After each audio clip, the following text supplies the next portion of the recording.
Hi everyone, I'm Bia, and welcome back to Cardiac Radio for Teens. For those of you who don't know, Cardiac Radio for Teens is a place where teens can come together with other teens to learn about Spiritist teachings and topics in a way that makes more sense to us as teenagers in today's society.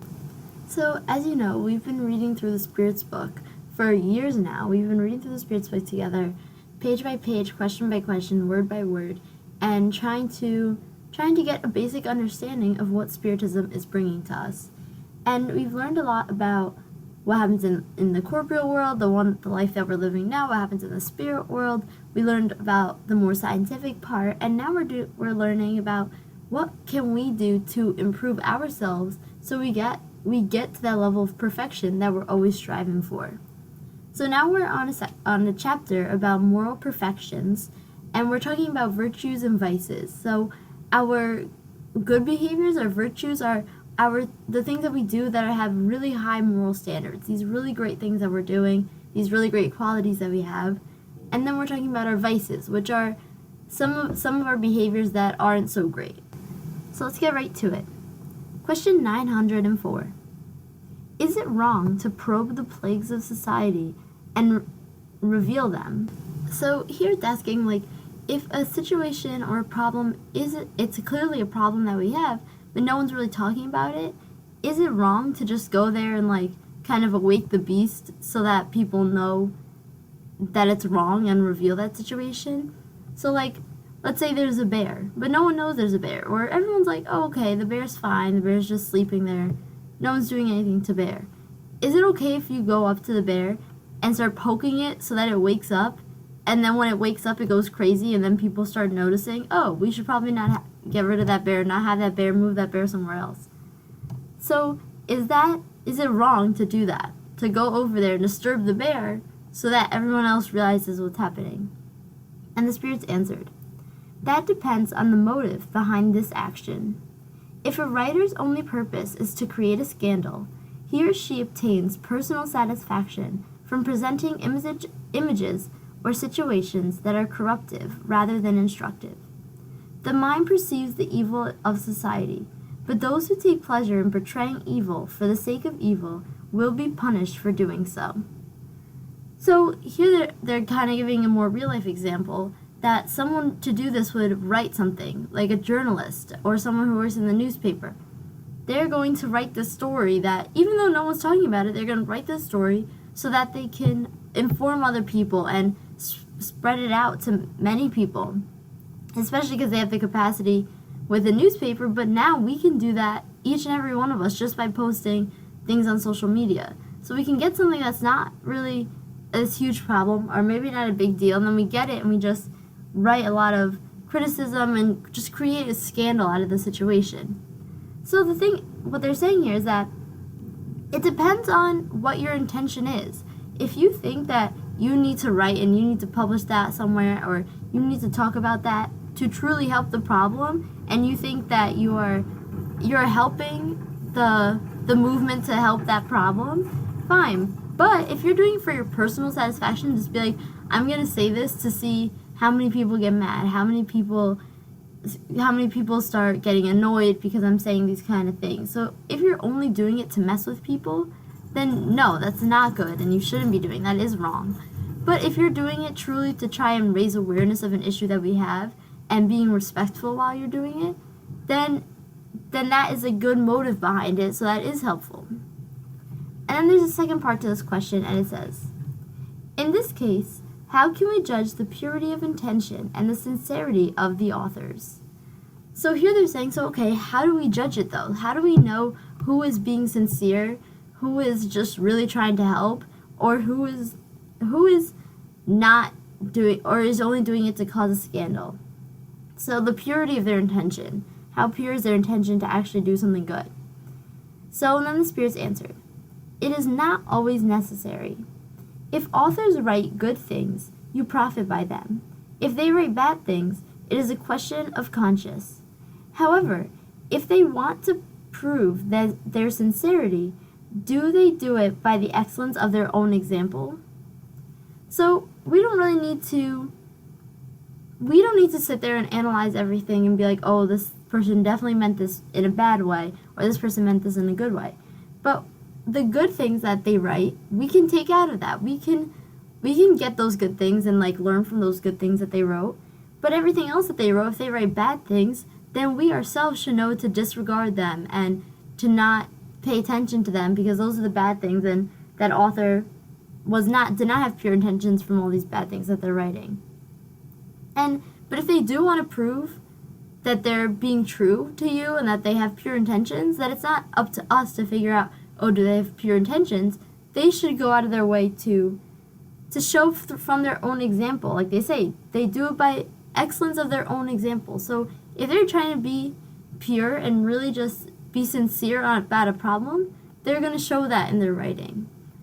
But so it doesn't matter, we don't have to worry about the author or what the other person's thinking, but we should worry about how we are receiving it, because we can't change the other person, but we can change ourselves. So even if we see something horrible, maybe we can pick out good pieces that they said, or maybe if it's all horrible, we can just disregard that and start studying more about that and looking more into the good and spreading more news about the good side of what they said.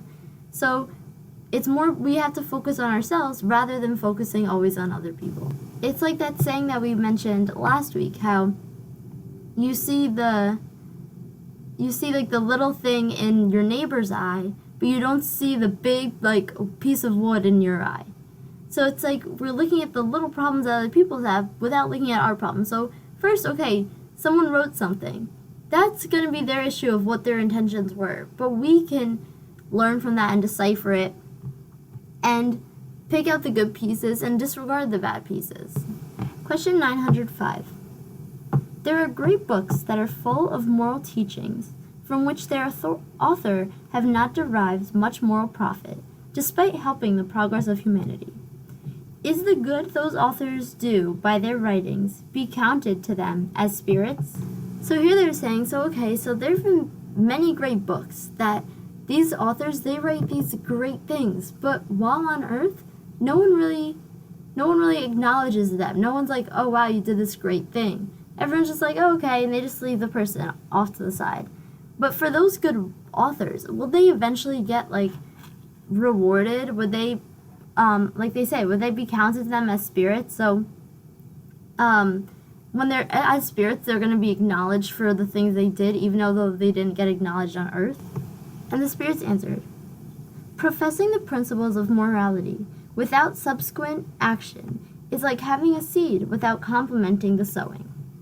What is the point of having the seed if you do not make it bear fruits to feed you? These authors are even guiltier because they possess the intelligence that enables them to understand. By not practicing the virtues they recommend to others, they fail to enjoy the harvest they could reap themselves. So writers who are writing all these things but not acting upon it themselves, or they just wrote a great book but that doesn't reflect at all into their life, they're even more guilty because they have this seed, they're planting the seed, they're giving this good seed out to all these people and saying, here's all this great information that I know, that I learned, but then they don't put it into themselves. They don't complete the sowing. Like we said, reap what you sow. So if you're planting a good seed, you want to reap it because you're going to get this good fruit out of it. But by not practicing it and just writing a book about it and then that's it, then they're even more at fault because they had all the things there available to them and they chose not to use it. Question 906. Is it wrong for those who do good to be conscious of the goodness of their deed and to acknowledge the goodness to themselves? So here it's saying, is it wrong for when you do something good to be conscious of it and be like, wow, I did a good thing? Is it wrong to feel like that and to have that thought that you think, that you acknowledge, like, wow, I did a good thing, I really did help someone? So is that wrong? And the spirits answered, since human beings are aware of the bad they do, they must also be aware of the good they do as well. It is only by this recognition of their conscience that they can know whether they have done good or bad. By weighing all their actions according to God's law, especially the law of justice, love, and charity, they can decide whether they are good or bad, and can approve or disapprove of those actions accordingly. Therefore, it is not wrong to recognize the fact that they have triumphed over evil and rejoice in having done so, provided that this does not turn into narcissism, because that would be as reprehensible as any of the faults over which they had triumphed.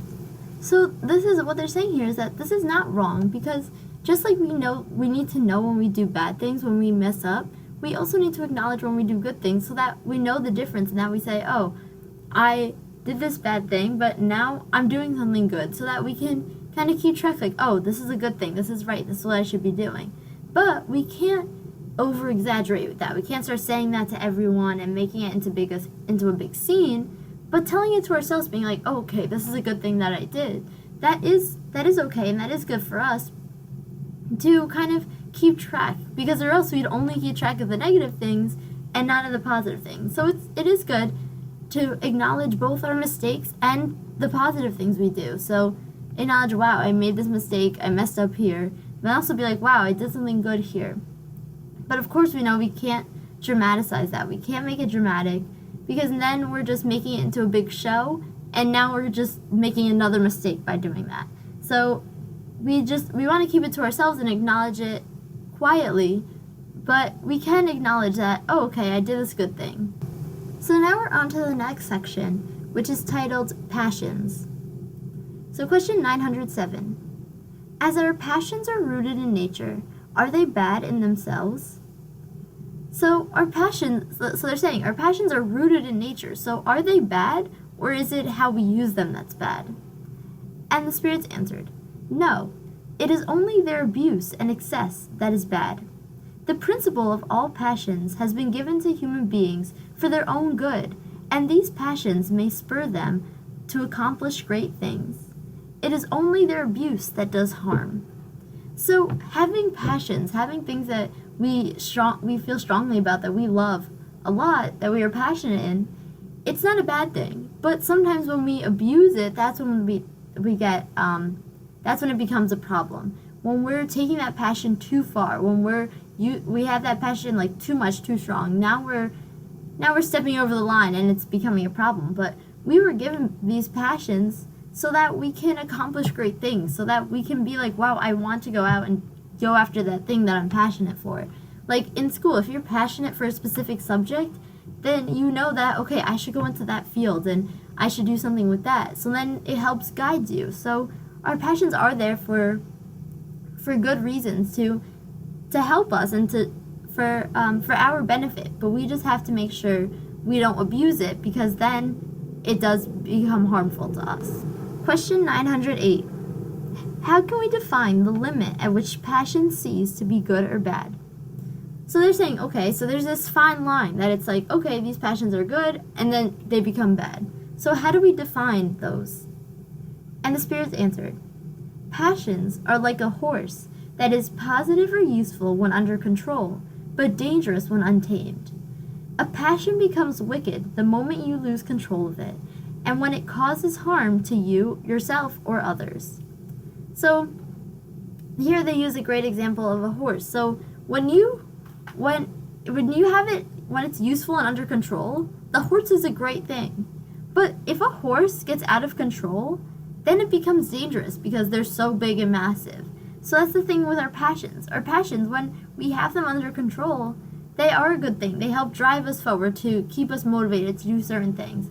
But when you lose control of it, when it's taking over and it causes harm to yourself or to others, now it's becoming a problem. So that's the line that we have. And then Allan Kardec puts his own comment in, and he says, passions are switches that greatly increase your power and help you carry out God's design. If you allow yourself to be ruled by your passions instead of controlling them, you become a victim of excess. The same force that can be useful ends up annihilating you. So here they're saying, so these are like switches that, oh, we can turn on this switch and now we have this extra motivation, this extra thing to help us carry out God's design, God's plan. But if we allow ourselves to let that passion rule us, now we lost control of it, and now we're getting into a problem. So the same force that can help us, the same thing that can help us, can also help to, destroy us. So we need to be very careful in dealing with passions, because yes, it is a good thing and it is useful, but used wrongly, it can be harmful to us. And then Allan Kardec continues, all the passions are rooted in a natural sentiment or want. They are not bad in themselves, since they constitute one of God-given conditions of our existence. Passion usually signifies the exaggeration of a need or feeling. It lies in excess and not in the cause, and such excess becomes evil when it results in some kind of evil. Every passion brings human beings closer to an animalistic nature, carries them further away from their spiritual nature. On the contrary, every feeling that raises human beings above the animal nature demonstrates the dominance of their spiritual side over their animal side and brings them closer to perfection. So when we're talking about passion, they give us a good definition here that we're talking about an exaggeration of just a need or a feeling. So it's not just I need to go to this class, but it's I'm passionate about this class and I want to go to this class, and it's just a stronger emotion that we feel, or I'm passionate about this person, and so many things we can be passionate about a book or an artist or so many things in our lives. So being passionate about something is just a step above just feeling that thing. It's more than that. So because it's more, it can be excessive, but we don't want it to lose control and be excessive, because like they're saying here, every passion that is bringing you closer to an animal, there's some passions that are bringing you closer to animalistic nature and carrying you further away from spiritual nature. But on the contrary, there's some things that we can be passionate about, and if we have it under control, then that's moving us higher towards the spiritual side than the animalistic side. So we just have to learn how to balance these passions, because it is a fine line of it being a good amount and helpful, or it being a bad amount and too excessive and hurting us instead of helping us. Question 909. Are an individual's own efforts enough to vanquish his or her bad tendencies? So, is there enough effort from one person to just remove their bad tendencies? So say, okay, I want to stop doing this bad tendency. Can me, myself, and I just do it by myself? Or do I need more support in that? And the spirits answered, yes, a very small effort is often all that is needed. It is the will that is missing. It is quite astonishing how few of you make any serious effort. So it's saying, yeah, you can do it by yourself. If you want to change something in yourself, a bad tendency, a bad habit that you have, you can change it 1, 2, 3 by yourself. And usually, they're saying here, it only takes a little tiny effort. But we sit here and we're too lazy, so we don't do it. Think about that homework assignment that you have. That really, it's not that hard. But you just push it off because you're lazy, you don't want to do it, and then it becomes last minute, and now it's hard because you're stressed. But it took a little small effort to just start the homework, and then you would have been fine. You would have fixed that problem. So they're saying it's quite astonishing how we don't make serious effort. If we made the effort ourselves, we would fix that bad tendency and then move on to something else. Question 910. Can human beings obtain effective help from spirits in overcoming their passions? So, can we get help from spirits to help us overcome these passions? Effective help? And the spirits answered, if they address a sincere prayer for such help to God, good spirits will help them, as it is their duty to do so. So, the way that we can ask for help is by praying, and we know that. We always have to keep that in mind. And we can pray, we don't have to pray to all these specific good spirits. No, just pray to God and God will send us help. But of course we have to remember to keep our senses open to what kind of help we're going to receive. Because it's not going to be like, oh, I need money, so somehow money's just going to rain from the sky, it's just going to show up at my door. It's not going to happen like that. But we might run across a job offering, or we might have this idea to go look for a job at so-and-so place. So it's going to come subtly and maybe not the way we're expecting it. So when we do ask for help, be open to the things that are surrounding us and the influences we're getting to see if that can also spur some of the help, some of the inspiration that we need. Question 911. Are passions something so fierce and irresistible that the will is powerless to withstand them? So they're saying, is passion so irresistible that will can't compete with it? And the spirits answered, many people say, I want to, but their will is only in their lips. They are not genuinely sorry for when what they want does not happen. When people are unable to conquer their passions, it is because they take pleasure in yielding to them. Those who can control their passions understand their spiritual nature and know that every victory over them is a triumph over their spirit over matter. So maybe people say, oh yeah, I want to do this, I want to change that, I don't want to be like this, but they don't actually care about changing it. So in that case, they could, if they actually had the will, they could change it, but they don't have that will. They're just saying it because they don't mind this passion. They're taking pleasure in having this passion. So they don't really mind. So they're not actually sorry that these things are happening. So in that case, no, that's the will. The will is powerless because they don't want to. They're not putting that will in there. But if we do have a little bit of will, if we do put in a little bit of effort, we can stop these passions from getting out of control. We can control them. And then when we control our passions, that's when they'll be very useful to us. Question 912. What is the most effective means of fighting the predominance of corporeal nature? So what's the most effective thing that we can do to fight this predominance of corporeal nature that we have? And the spirits answered quite simply in 2 words: practicing self-denial. So practicing ourselves being denied something, and so that when it happens to us, we're not taken by surprise. And also because we can't give in to everything that we want just because it's a passion, just because we're passionate, just because we want it. We have to still be able to deny ourselves and to control ourselves. So say, oh, I'm really passionate about this type of music and they're going to have this concert, but I know I should save up my money. Then we need to deny ourselves and to resist ourselves so that that passion just doesn't get out of control. That we say, okay, yeah, I know I'm passionate about that, but I can't let that get out of control. And we control it. So we have to practice controlling it ourselves because there's not going to be someone to control us ourselves for us. Now we're on to the next section, which is titled Selfishness. Question 913.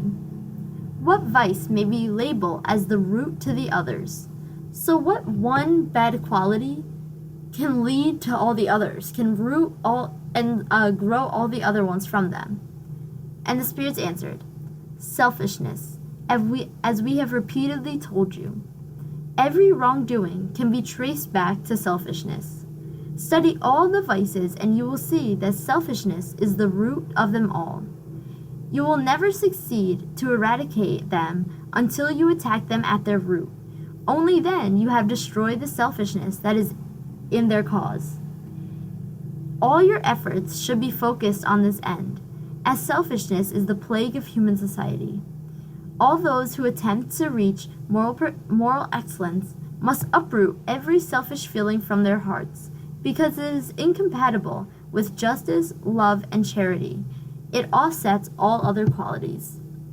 So what they're saying here is quite blatantly is that selfishness is the worst vice that we have, and that is the one that roots all the other ones. So if we want to get rid of these bad qualities we have, these vices that we have, we need to go for the thing that's causing all of them, selfishness. So we all need to work on eliminating the selfishness that we have within us, because that is rooting all these other vices. Because if we're not selfish, if we're thinking of other people before ourselves, then a lot of other bad things or mistakes that we do will not happen.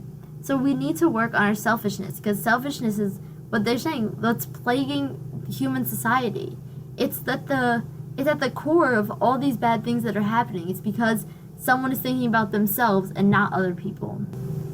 Question 914. As it is rooted into personal interests, it seems to be very difficult to entirely remove selfishness from the human heart.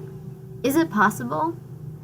So here they're saying, so people are so selfish, and sometimes it's not even, we don't even consider it selfish, but you do think about yourself. You do think, oh, okay, I'm hungry, I need to eat too, I need to take care of myself before I help and take care of someone else. So as personal interest, it seems like, how can we completely get rid of it? So is it possible to completely get rid of selfishness? And the spirits answered, as human beings become enlightened in regards to spiritual things, they attach less value to material things. They are free themselves from the shackles of matter.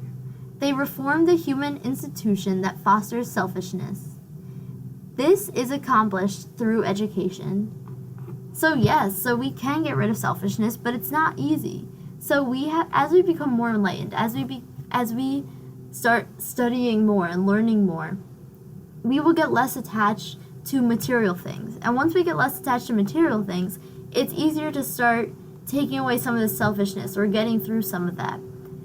And then through that, slowly by surely, through education, through learning, we'll be able to get rid of the selfishness. And it is possible, because the spirits who are at that state of perfection, they have reached this. Like Jesus Christ, he did achieve this. He was and still is at that state of perfection and has no selfishness. So that's where we'll leave off today, and next week we'll pick up talking more about selfishness and our oral and other ways to get to moral perfection. But before we leave off today, I'd like to read our message from the Daily Book of Positive Quotations by Linda Picone for today's date, September 4th. This one's titled, Continuity. Even if I know that tomorrow the world would go to pieces, I would still plant my apple tree. Martin Luther. To quietly and peacefully go about our business sometimes requires great courage. Events in the world or in our lives may make us want to scream and wail, tear out our hair, or beat our heads against a wall. But we don't do any of those things. We square our shoulders, look straight ahead, and carry out our daily routines. We try to restore normality to what feels like chaos. I admire people who just keep going without bragging or feeling the need to tell everyone about it. I can be one of those people.